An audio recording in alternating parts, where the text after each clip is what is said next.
का हेतु क्या है? पृथ्वी के ऊपर तो वह उतरता है, अवतरति इति अवतारः, नीचे उतरना होता है। अवतार का अर्थ नीचे उतरना होता है। और नीचे कौन उतरता है?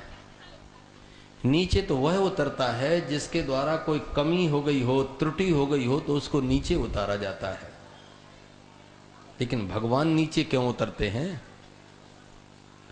एक कुएं में चलते चलते कोई एक व्यक्ति गिर पड़ा, 2-3 व्यक्ति और आ रहे थे, तो उसको उठाने के लिए, संभालने के लिए एक व्यक्ति उसमें और उतर गया।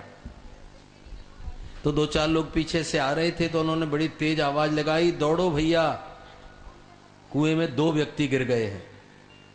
2 व्यक्ति नहीं गिरे हैं, गिरा एक ही व्यक्ति है। दूसरा व्यक्ति तो उसे निकालने के लिए उतरा है। ध्यान रखना, गिरना एक पक्ष है और उतरना दूसरी बात है।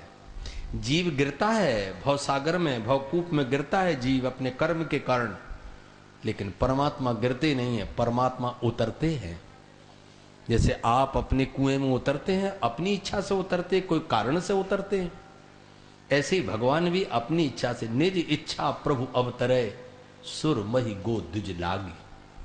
ये अपनी इच्छा से आते, और हम अपनी इच्छा से आए और न अपनी इच्छा से जाएंगे।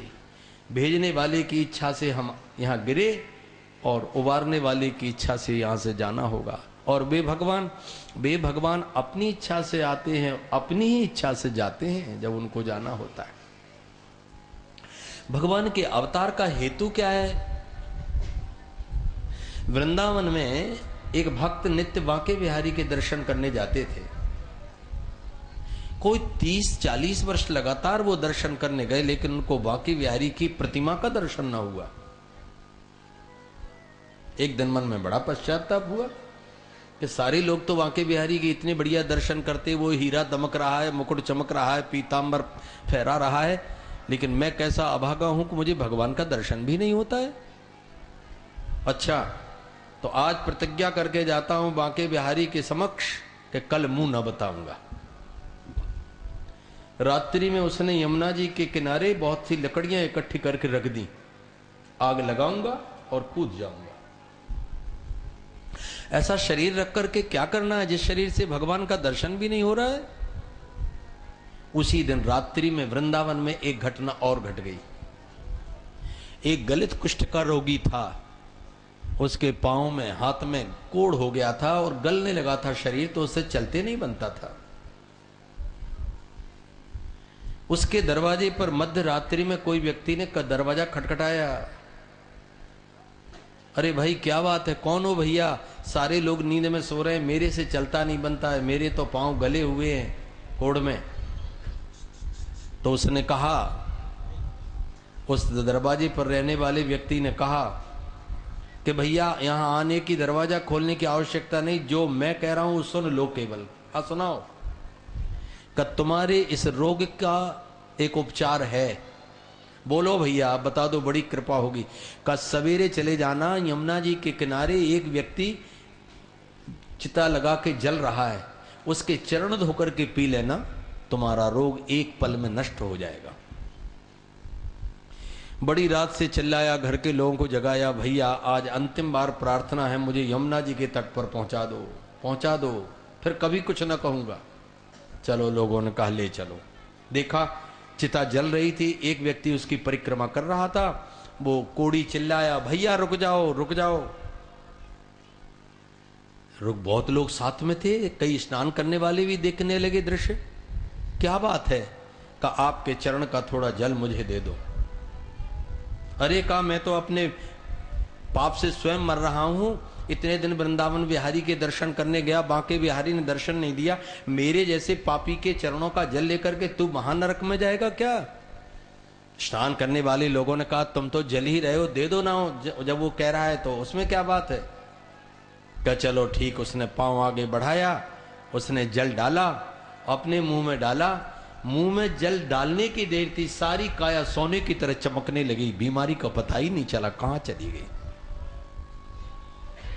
वृंदावन के नर नारियों ने कहा, भैया तुम्हारा शरीर इतना पावन है, इतना लोक पावन शरीर है, तुम क्यों जल रहे हो अग्नि में?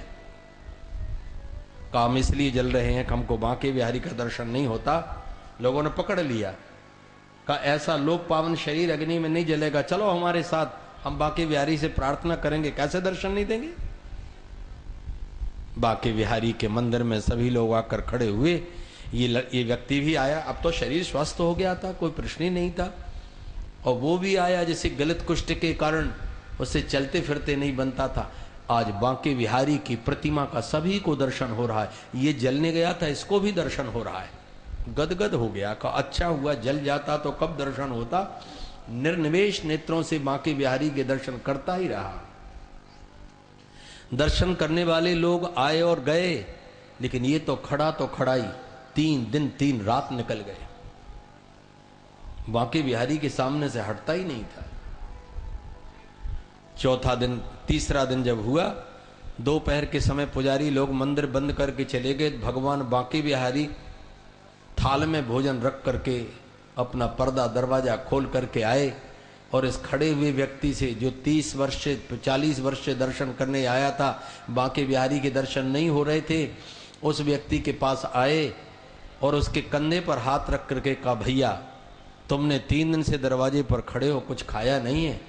मैंने भी नहीं खाया, पाओ अपन दोनों साथ साथ पाए।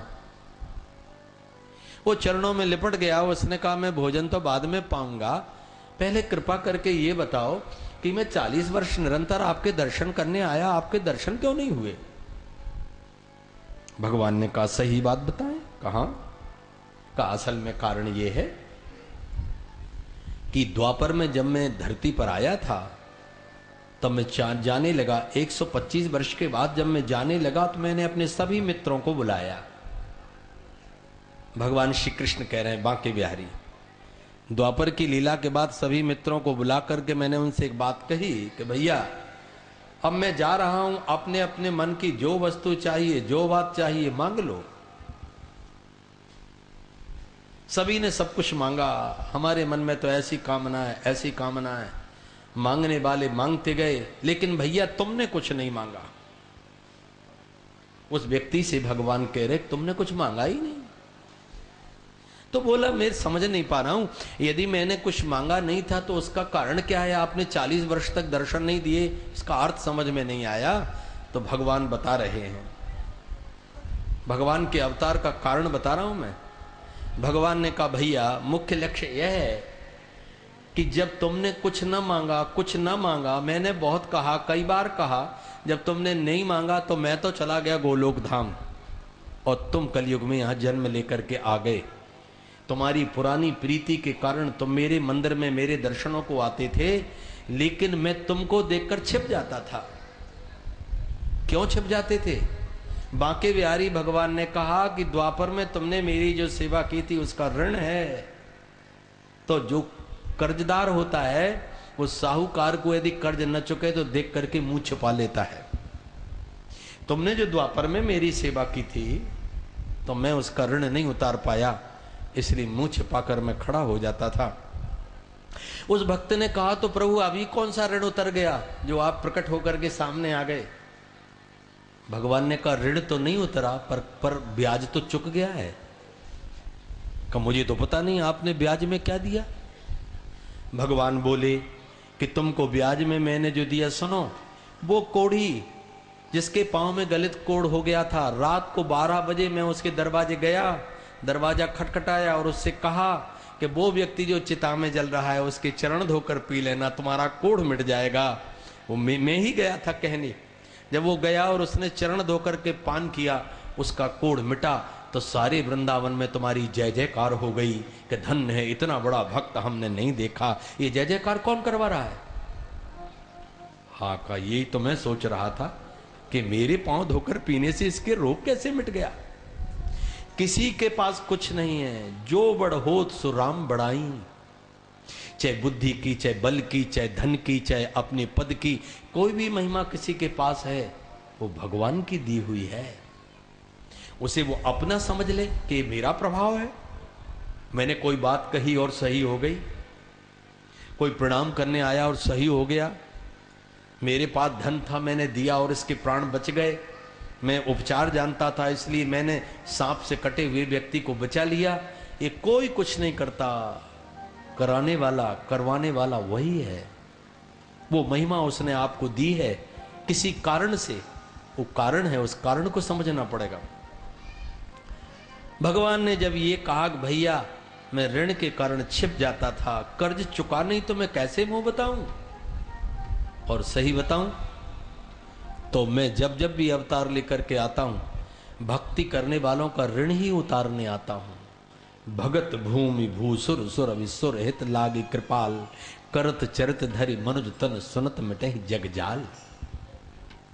भगवान के पधारने का कोई हेतु नहीं है। रावण, कुंभकर्ण, हिरण्याक्ष, हिरण्यकशिपु, शिशुपाल, दंतवक्र को भगवान यदि चुटकी बजावे तो सारे संसार में प्रलय हो जाएगा, एक न बचेगा। रावण कुंभकर्ण की क्या बात, इनको मारने नहीं आते भगवान। भगवान तो अपने भक्तों को आनंद देने के लिए आते हैं। इसलिए सज्जनों, भगवान इतना ऋण मानते हैं, इतना ऋण मानते हैं प्रेमियों का, भक्ति करने वालों का। द्वारका में महाभारत में वर्णन आया, द्वारका में भगवान श्री कृष्ण सवेरे प्रातः काल सोकर उठे शैया पर, उनके बड़े बड़े नेत्रों में मोती की तरह आंसू टपकने लगे। रुक्मिणी सत्यभामा दौड़ी, प्रभु क्या हुआ क्या हुआ, आप इतने प्रसन्न चित्त सोए, सवेरे सवेरे उठकर आप रोए क्यों, क्या आपने कोई रात्रि में दुस्वप्न देख लिया। भगवान ने कहा नहीं रुक्मिणी, ऋण नहीं चुक रहा है, और जिसका कर्ज नहीं चुकता उसे रोना ही आता है। रुक्मिणी तो साक्षात लक्ष्मी थी। आज तक आपने मुझे नहीं बताया कि मेरे ऊपर कर्ज हो गया है, आज बताइए, एक क्षण में सारा ऋण चुका दूंगी, किसका क्या देना है। ये सोने की द्वारिका आपने उधार बनाई क्या। भगवान बोले नहीं, ये ऋण चुकाना बड़ी बातें नहीं है। क्या ऋण है। भगवान ने कहा ऋण यह है कि जिस समय द्रौपदी को सभा के बीच में खड़ा करके उसको वस्त्र खींचकर नग्न करके वो पापी दुशासन दुर्योधन की जंघा पर बिठाने का यत्न कर रहा था, तब वो गिड़गिड़ा करके जैसे गाय फंस गई हो किसी कसाई के हाथ में, ऐसे वो द्रौपदी ने चिल्ला चिल्ला कर भीष्म पितामह को, द्रोण को और अपने पतियों को सभी से आग्रह किया, पर कोई खड़ा न हो सका। तब उसने बड़ी करुणा से मुझे आवाज लगाई, पाई पाई महायोगिन कृष्ण के जगदपते। वो चिल्ला पड़े, कृष्ण कृष्ण महायोगन विश्वात्मन विश्वभावन प्रपन्नाम पाहि गोविंद कुरु मध्य वसीदिति। तब बड़ी करुणा से चिल्लाकर बोली, गोविंद गोविंद गोविंद, क्या इस कुरुओं के समुद्र में मुझे डुबा दोगे, कहां हो तुम। और उस अबला ने दोनों हाथ ऊंचे कर दिए, पापियों करो मुझको नग्न करो। तब उसने पहली बार गोविंद कहा, उसकी करुणा न देखी गई, उसकी भक्ति के उस अतिरेक में मैं वस्त्र बनकर के पहले गोविंद कहने से लिपट गया, पूरे शरीर में लिपट गया। 10,000 हाथी की शक्ति धारण करने वाला एक दुशासन नहीं, ऐसे करोड़ दुशासन भी आ जाएं तो द्रौपदी को नग्न नहीं कर सकते। दूसरी बार उसने गोविंद शब्द कहा, उसके बदले में मैं वहीं जाकर खड़ा हो गया कि कदाचित कोई और उपद्रव न हो।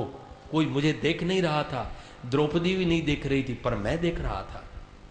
लेकिन तीसरी बार जब उसने रोकर गोविंद कहा, तो मैंने प्रतिज्ञा कर ली, द्रौपदी सारे कुरुवंशियों को नष्ट कर दूंगा। इसलिए रोना इसलिए आ रहा है कि अभी तक कुरुवंशी मरे नहीं है।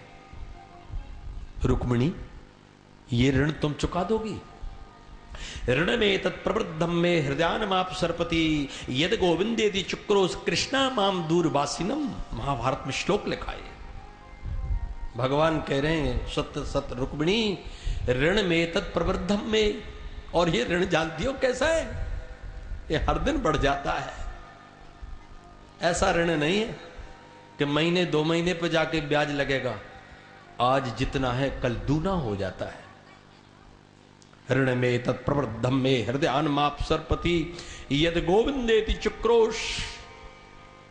मैं सोता हूं, खाता हूं, चल रहा हूं, लेकिन मेरे कानों में अभी भी द्रौपदी का गोविंद शब्द गूंज रहा है। और वो ये कह रहा है कि कृष्ण कब इन कुरुवंशियों का नाश होगा, कब इनका विनाश होगा। भगवान का अवतार इसलिए नहीं होता, भगवान का अवतार अपने भक्तों की भावनाओं को पूर्ण करने के लिए होता है। सारे प्रजापुरवासियों की ऐसी हार्दिक इच्छा थी कि हमारे नंद राय के यहां एक बेटा हो जाए। आज उनके आनंद का ठिकाना न रहा। सब सज धज करके गोपियों ने तो कई दिन पहले से अपनी चुनरी लहंगा बनवाना आरंभ कर दिया था। नंद बाबा के यहाँ बालक का जन्म होगा तो बधावे में जाऊंगी तो अच्छे से कपड़े होने चाहिए। बहुत अच्छे अच्छे आभूषण पहन करके जब वहां गए तो लिखा, भागवतकार तो लिखते हैं कि ता आशीषा प्रिंजाना शरम पाही तिबाली के, ये बालक चिरंजीव हो, चिरंजीव हो, आशीर्वाद देने आई थी। ग्वालिनियां जब अंदर तक पहुंच गईं तो यशोदा जी ने विचार किया कि लाला इतना सुंदर है, ऐसा सुंदर तो कहीं बालक होता ही नहीं है, ऐसा ना हो कि ग्वालिनियों की नजर बैठ जाए। तो उन्होंने अपनी चुनरी से ढक लिया बालक। अब वो आई तो थी दर्शन करने, नया नया बालक है तो कौन का मन नहीं करेगा भाई देखे तो बालक कैसा है। नई नई बहू आवे, नया नया बेटा बेटी होवे तो उसके दर्शन की आकांक्षा के लिए सभी लोग आकुल होते हैं। लेकिन जब वो ढक लिया कपड़े के ऊपर तो भगवान ने विचार किया कि देखो ये मेरे सब भक्त हैं। यशोदा सोच रही है बेटा मेरा ही है, किसी को दर्शन नहीं होना चाहिए, लेकिन ये तो अन्याय है, दर्शन तुम देना मेरा दायित्व है। भगवान श्री कृष्ण छोटे बच्चे का ये स्वभाव है कि वो चरण ऊपर की ओर उछालता है। चुपचाप लेटे थे लेकिन भगवान उनकी मानसिकता समझ करके कि ये ग्वालिनियां दर्शन करने आई, उन्होंने अपने चरण उठा करके चलाए। भगवान के लाल लाल कोमल कोमल मंजुल मंजुल रत्नारी इतने सुंदर सुंदर चरणारविंद जब गोपियों ने देखे गदगद हो गई। चिरायु चिरायु बेटा चिरंजीवी हो, जिसके चरण कमल इतने सुंदर हैं उसका मुख कितना सुंदर होगा। लेकिन तब भी यशोदा जी ने अपनी आंचल ना हटाया। ग्वालिनियों ने कहा यशोदा हम समझ रही हैं लाला के चरण इतने सुंदर हैं तो उनका मुखमंडल कितना सुंदर होगा, इसलिए तुम हमको दिखा नहीं रही। पर एक बात बतावें, हम नजर लगाने नहीं आई, हम तो हरिद्रा चूर्ण तैलादवी सिंचन त्यो जन्म जगुहु, हम तो हल्दी तेल लेकर के राई लेकर के नजर उतारने आई हैं। हम लगाने वाली नहीं है, हम तो उतारने वाली हैं। श्री कृष्ण का पावन दर्शन करके गोपियां एक एक करके उठाती है, गले से लगाती है, नाचने लगी।